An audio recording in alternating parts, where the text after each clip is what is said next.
اعوذ باللہ من الشیطان اللعین الرجیم بسم اللہ الرحمن الرحیم الحمد للہ رب العالمین الصلاة والسلام علی اشرف الانبیاء والمرسلین وعلی آلہ طیبین طاہرین المعصومین الذین اذہب اللہ عنہم الرجس وطہرہم تطہیرا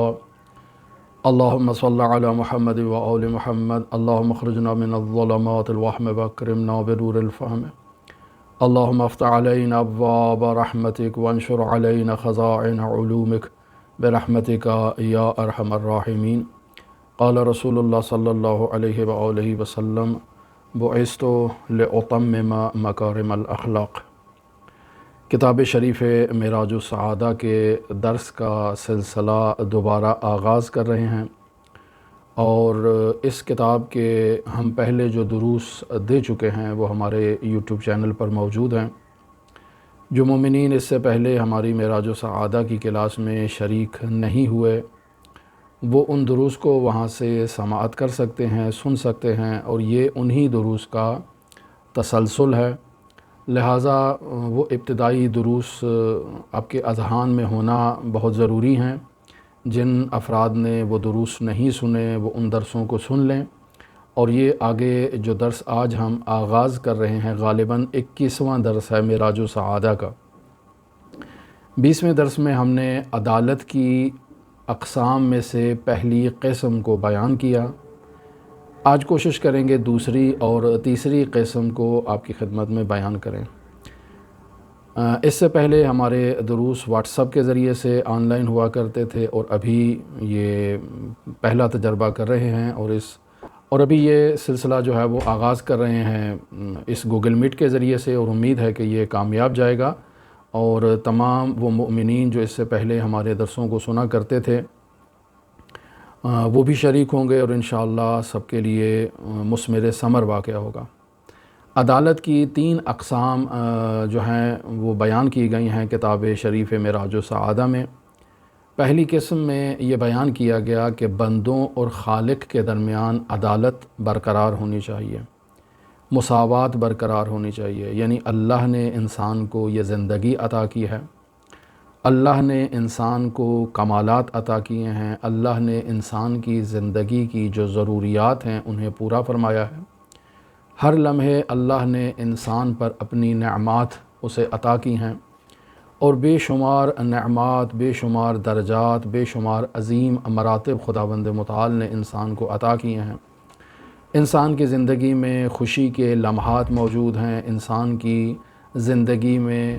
آسائش کے لمحات موجود ہیں، انسان کی زندگی میں آسانیاں موجود ہیں۔ تو انسان کی زندگی میں خداوند متعال کی یہ جو نعمات اس زندگی میں اللہ نے انسان کو صحت کی صورت میں، امنیت کی صورت میں، آسائش کی صورت میں، مال و دولت کی صورت میں عطا کی ہیں، اور پھر انسان اللہ کی ان نعمات کی قدر کرتے ہوئے اللہ کی بارگاہ میں سجدہ ریز ہوتا ہے، اللہ کی ان نعمات پر اللہ کا شکر ادا کرتا ہے، تو خداوند متعال نے آخرت میں انسان کے لیے جو نعمات مد نظر رکھی ہیں وہ ان دنیاوی نعمات سے بہت ہی زیادہ ہیں۔ ایسی نعمات ہیں کہ جو نہ کسی کان نے سنی، نہ کسی آنکھ نے دیکھی، اور نہ ہی کسی دل میں ان نعمات کے بارے میں وہم و گمان و خطور ہوا۔ لہٰذا اگر انسان ان نعمات پر اللہ کا شکر ادا کرے اور کما حق ہو، جیسے اس شکر کا حق ہوتا ہے، ادا کرنا چاہے، تو کس انسان میں اور کس انسان کے اعضاء و جوارح میں یہ طاقت موجود ہے کہ وہ اللہ کا شاکر بندہ بن سکے۔ انسان اپنی طرف سے کوشش کرتا ہے، اپنی طرف سے اللہ کا شکر ادا کرنے کے لیے اللہ کی بارگاہ میں سجدہ ریز ہوتا ہے، لیکن کما حق ہو اللہ کا شکر ادا کرنے سے انسان قاصر ہے۔ لہٰذا اللہ نے انسان کو نعمات عطا کی ہیں، تو انسان کا یہ وظیفہ بنتا ہے کہ پھر بھی وہ اللہ کی بارگاہ میں شکر ادا کرے، اللہ کی بارگاہ میں سجدہ ریز ہو،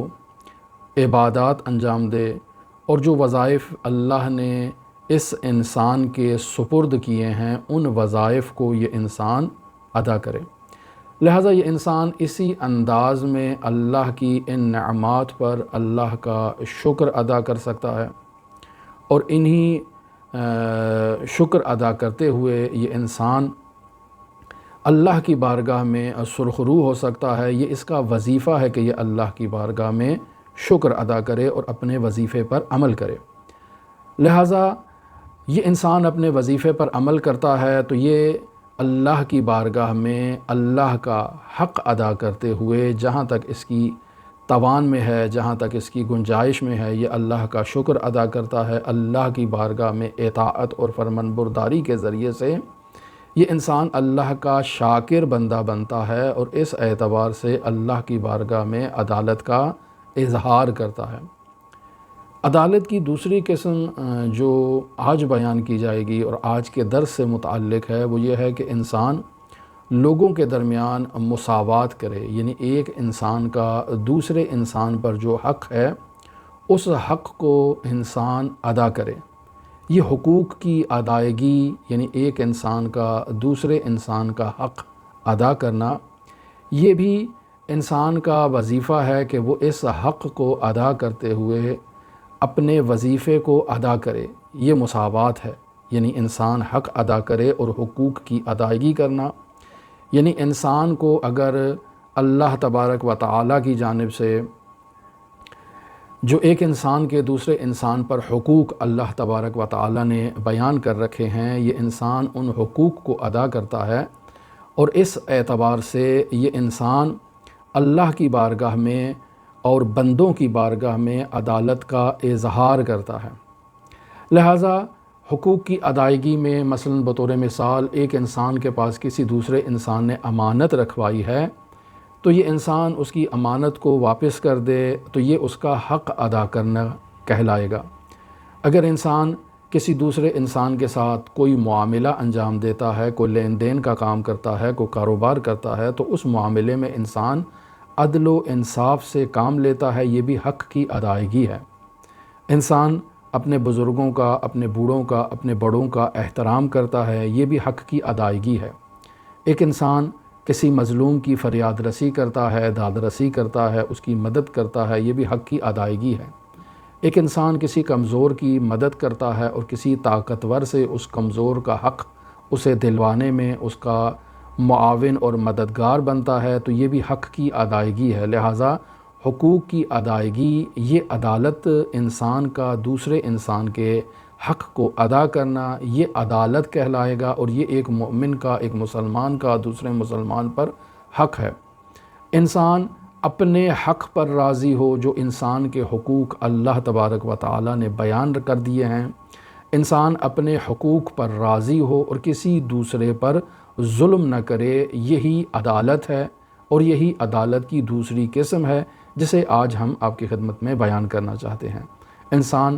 اپنے دینی مؤمن بھائیوں کے حقوق کو ادا کرے، جو کہ خداوند متعال نے مؤمنین کے ایک دوسرے پر حقوق بیان کیے ہیں۔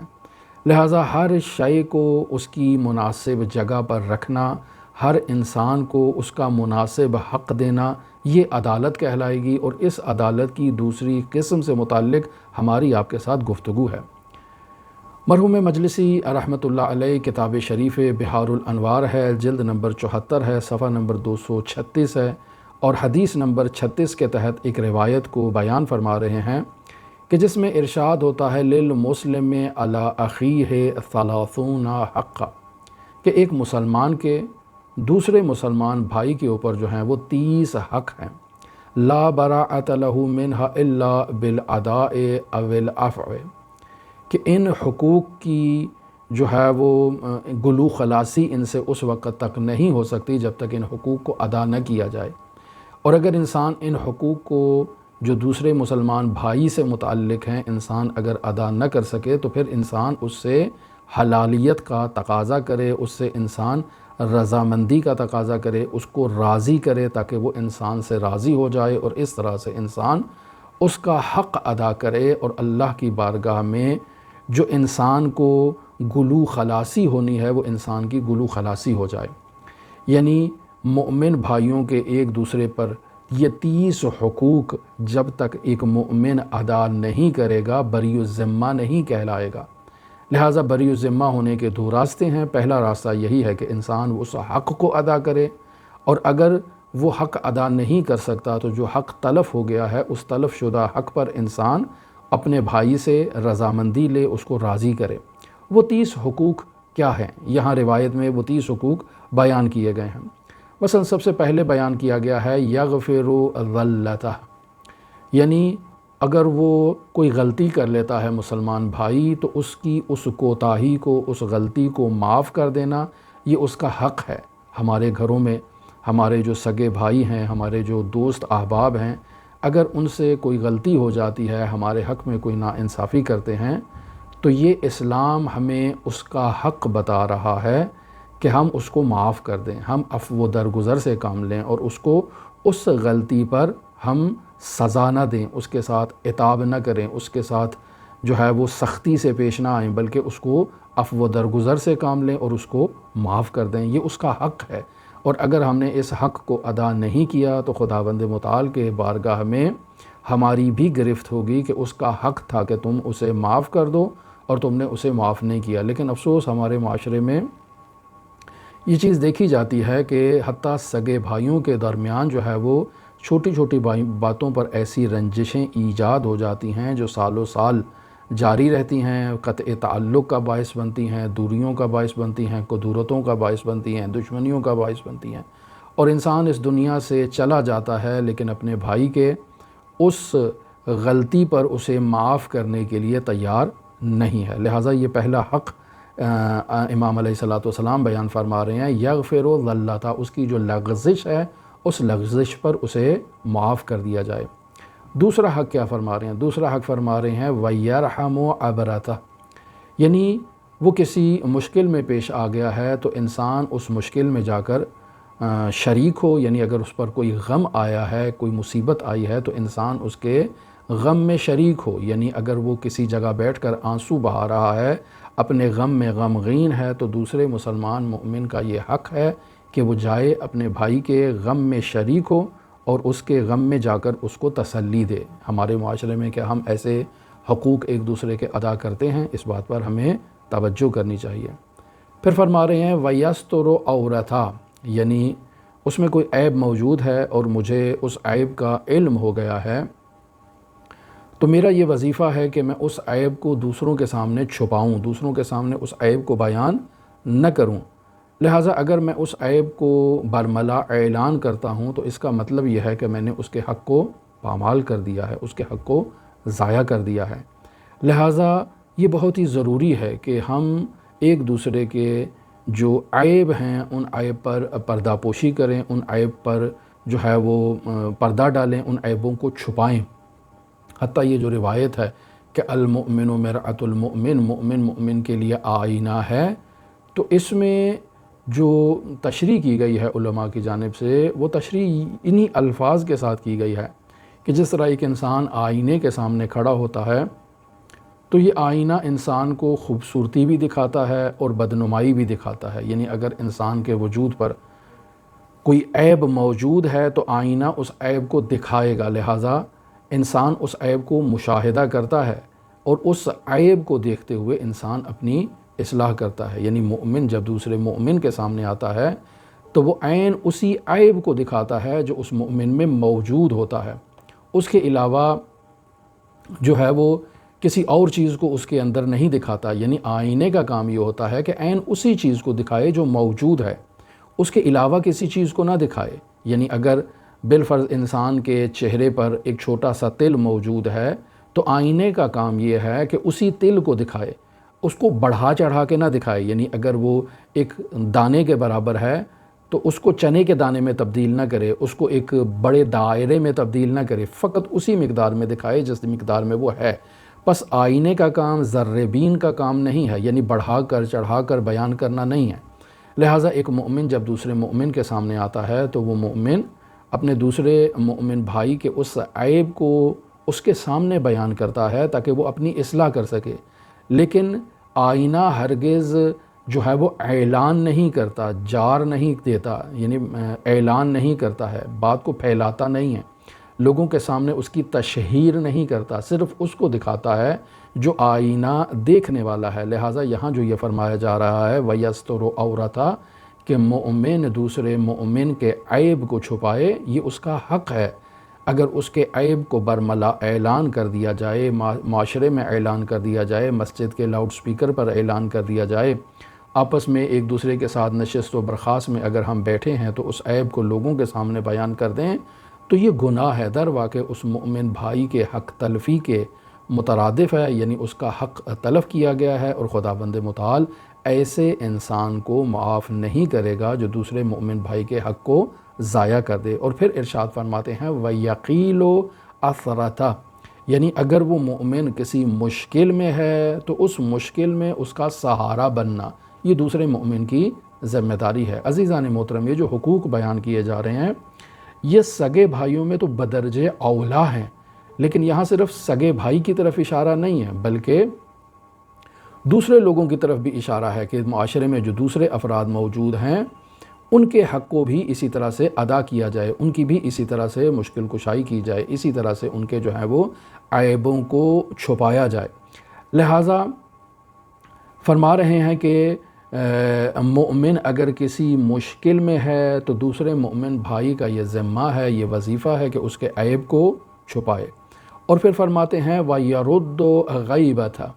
یعنی مومن اگر اس بھائی کی کہیں غیبت ہو رہی ہے، کہیں برائی ہو رہی ہے، تو دوسرے بھائی کا یہ ذمہ ہے کہ وہ اس برائی کو روکے، لوگوں کو منع کرے کہ بھئی وہ یہاں موجود نہیں ہے، اس کے عیب کو یہاں بیان نہ کیا جائے، وہ راضی نہیں ہوگا۔ لہٰذا بعض چیزیں ایسی ہیں جو مستثنیات غیبت میں سے ہیں، یعنی جو استثناء قرار دی گئی ہیں، یہ ان موارد میں سے نہیں ہیں، یہ ان موارد میں سے ہے جہاں غیبت کرنا گناہ ہے، جہاں غیبت کرنا جرم ہے، جہاں غیبت کرنا جو ہے وہ عقاب کا باعث ہے، خداوند متعال کی جانب سے سزا کا باعث ہے۔ لہٰذا ایسے موارد میں انسان کی یہ ذمہ داری ہے کہ اگر اس کے سامنے کسی دوسرے مومن بھائی کی غیبت ہو رہی ہے تو وہ اس کا سہارا بنے، اس کو جو ہے وہ اس غیبت کو رد کرے اور لوگوں کو کہے کہ اس شخص کی اس برائی کو انجام نہ دیا جائے، خداوند متعال عقاب کرے گا۔ لہٰذا یہ مومن کا حق ہے کہ وہ اپنے مومن بھائی کی غیبت سے دوسرے لوگوں کو منع کرے۔ اور پھر فرماتے ہیں وَيَقْبَلُ مَعْذِرَتَهُ، یعنی اگر مومن بھائی ہے اور وہ آپ سے کسی غلطی پر معذرت خواہی کر رہا ہے تو اسے قبول کرنا اس کا حق ہے، اور اگر انسان اس معذرت کو قبول نہیں کرتا تو در حقیقت اس انسان نے اس کے حق کو ضائع کر دیا ہے۔ لہٰذا اگر یہ اس کے حق کو ضائع کرے گا تو خداوند متعال قیامت کے دن اس سے مؤاخذہ کرے گا۔ پھر فرماتے ہیں وَيُدِيمُ نَصِيحَتَهُ، یعنی دائماً یہ اپنے مومن بھائی کو نصیحت کرے، یعنی ہمارے وہ بھائی جو سگے بھائی ہیں اور وہ بھائی جو ہمارے دوست ہیں، وہ بھائی جو معاشرے میں ہمارے ساتھ زندگی بسر کرتے ہیں، وہ بھائی جو مساجد میں ہمارے ساتھ نماز میں شریک ہوتے ہیں، ہمارے اوپر یہ لازم ہے کہ اگر ہم ان کے وجود میں کوئی ایسی چیز مشاہدہ کریں جس پر انہیں نصیحت کرنا ضروری ہو تو ہم انہیں نصیحت کریں، یہ ان کا حق ہے ہماری گردن پر۔ اور اگر ہم انہیں نصیحت نہیں کرتے ہیں تو در واقع ہم نے ان کے حق کو ضائع کر دیا ہے، اور اس حق کو ضائع کرنے کا خداوند متعال کی بارگاہ میں مؤاخذہ ہوگا۔ اور پھر فرماتے ہیں وَيَحْفَظُ خُلَّتَهُ،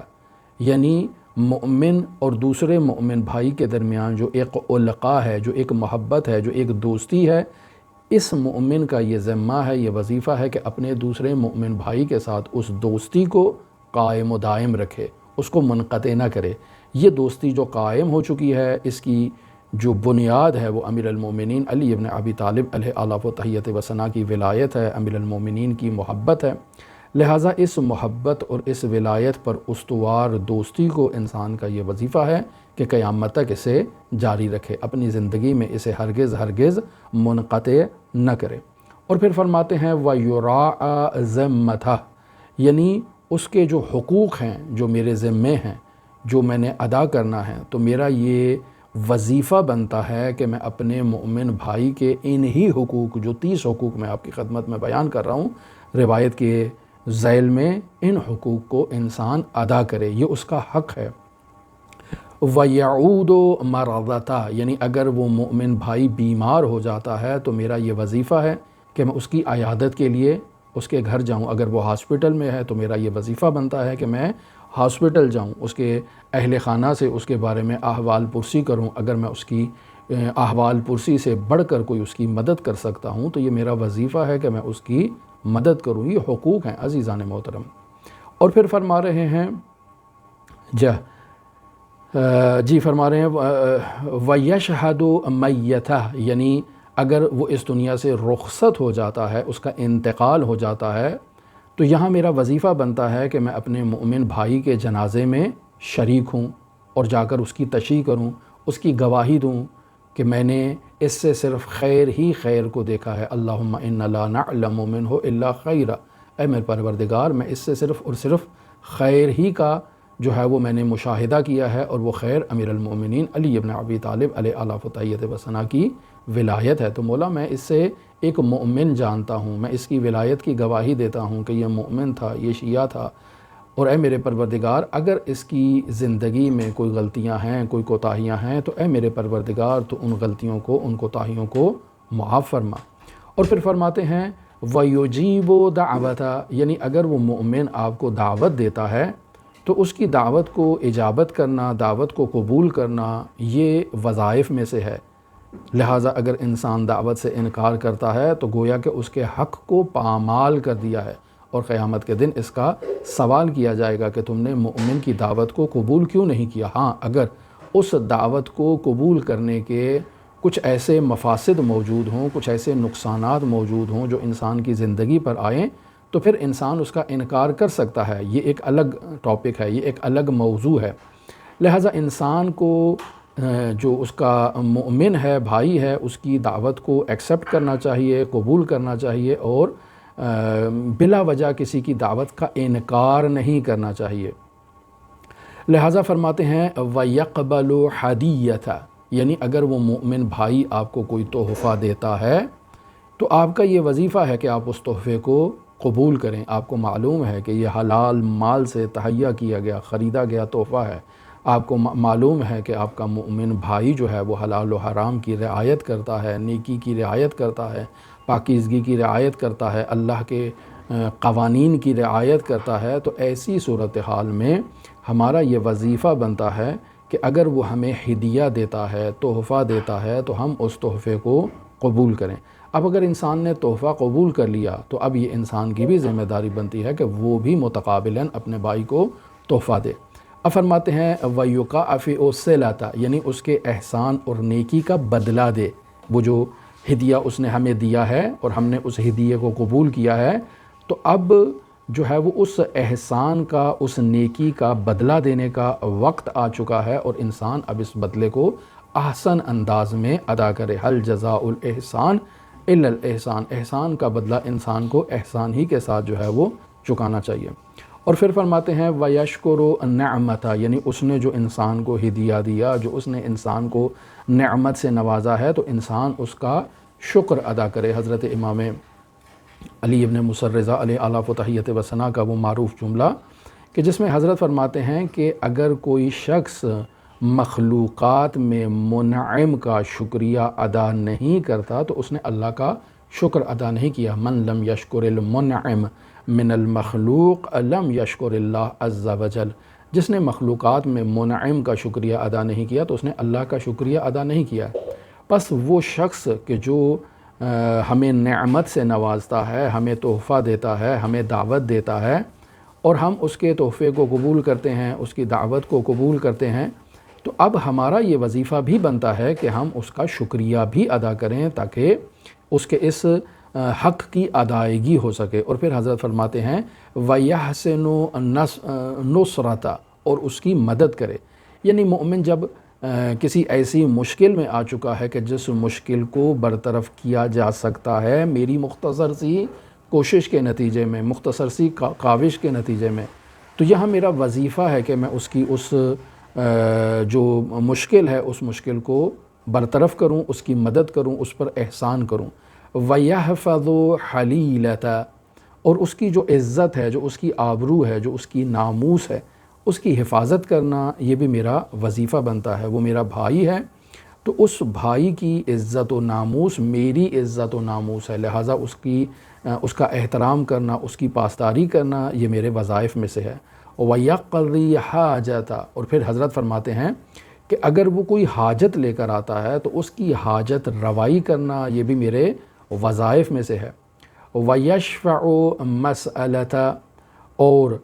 اگر وہ کوئی سفارش لے کر آتا ہے، کوئی سوال لے کر آتا ہے، کوئی تقاضا لے کر آتا ہے تو اس کو رد نہ کیا جائے، اس کے تقاضے کو پورا کیا جائے۔ مثلا اگر مومن آپ سے کہتا ہے کہ میری فلاں جگہ سفارش کر دو، فلاں جگہ میرا کام پھنسا ہوا ہے، وہ آپ ہی کے کہنے سے میرا مسئلہ حل ہو سکتا ہے، تو وہاں انسان کو اپنی جو ہے وہ عزت و آبرو کو داؤ پہ لگانا چاہیے، اور اپنے مومن کا وہ کام جو ہے وہ کروانے میں اپنا کردار ادا کرنا چاہیے۔ یہ حقوق میں سے ہے۔ اور پھر فرماتے ہیں وَيُسَمَّتُ عَطَفَ، یعنی جب وہ چھینک مارتا ہے، جب میرا بھائی چھینک مارتا ہے تو اب یہاں اسے دعا کرنا یہ میرے وظائف میں سے ہے۔ مثلا اسے کہوں یرحمک اللہ، اللہ تم پر رحمت کرے، اس نے چھینک ماری ہے تو انسان اس کو دعا کرتا ہے کہ اللہ تم پر رحمت کرے، اللہ تم پر جو ہے وہ نیکیاں جو ہے وہ تمہیں عطا کرے، اللہ تمہاری مشکل کو آسان فرمائے، اللہ تمہارے لیے عافیت قرار دے۔ اس قسم کی دعائیں انسان جو ہے وہ اپنے مومن بھائی کو اس وقت دے جب وہ چھینک مارتا ہے۔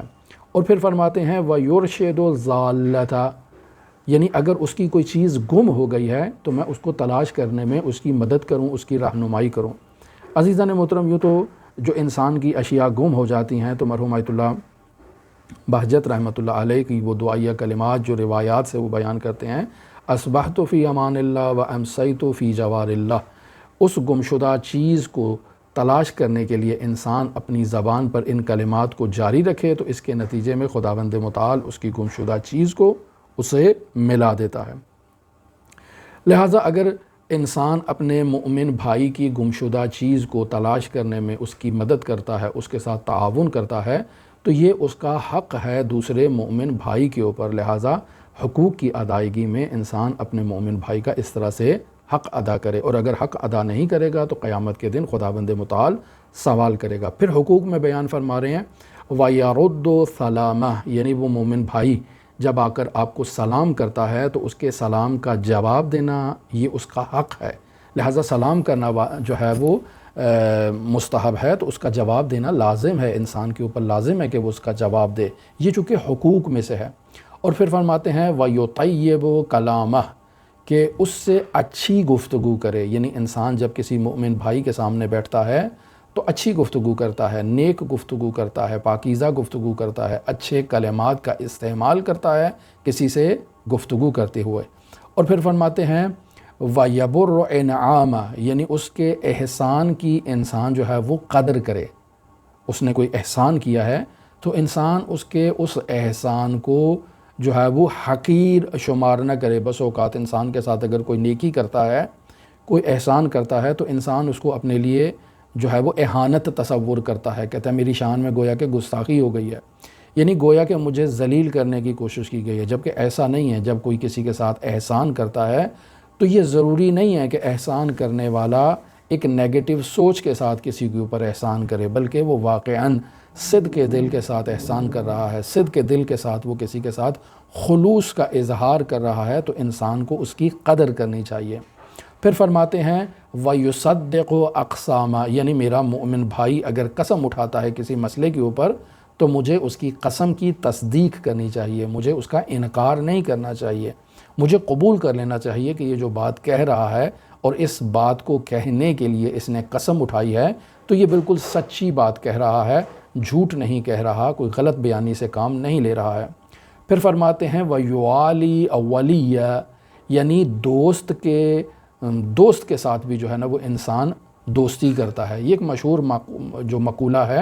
کہ دوست کا دوست بھی دوست ہوتا ہے اور دوست کا دشمن بھی دشمن ہوتا ہے۔ یہ در واقع اسی مقولے ہی کی طرف اشارہ ہے کہ اگر انسان کا کوئی مومن بھائی ہے تو اس کا جو دوست ہے انسان اس کو بھی دوست رکھے، اس کے ساتھ بھی انسان موالات کرے۔ وَلَا يُعَادِي ہے، یعنی انسان اس کے ساتھ دشمنی نہ کرے، انسان اس کے ساتھ جو ہے وہ بدرفتاری نہ کرے۔ اور پھر فرماتے ہیں کہ وَيَنْصُرُهُ ظَالِمًا وَمَظْلُومًا، یعنی انسان کا جو دوست ہے، جو مومن بھائی ہے، انسان اس کی نصرت کرتا ہے، وہ ظالم ہے تب بھی انسان نصرت کرتا ہے، مظلوم ہے تب بھی انسان اس کی نصرت کرتا ہے۔ اب یہاں تعجب ہو سکتا ہے کہ ظالم ہے تو اس کی میں نصرت کروں، مظلوم ہے تو اس کی نصرت کروں، یہ تو سمجھ آ جاتا ہے کہ میرا دوست کسی مشکل میں ہے، مظلوم واقعہ ہو گیا ہے، تو اب میں اس کی نصرت کروں تو یہ اچھی بات ہے، لیکن وہ ظالم ہے اس کی مدد کروں، اس سے کیا مراد ہے؟ تو فرماتے ہیں فَأَمَّا نُصْرَتُهُ ظَالِمًا، یعنی وہ ظالم ہے تو اس وقت اس کی نصرت کرنا، اس سے کیا مراد ہے؟ فرماتے ہیں وَيَرُدُّ عَنْ ظُلْمِ، یعنی اسے ظلم سے روکے، یہ اس کی مدد کرنا ہے ظلم کے میدان میں۔ یعنی آپ کو معلوم ہے کہ آپ کا دوست ہے، آپ کا عزیز ہے، آپ کا سگا بھائی ہے،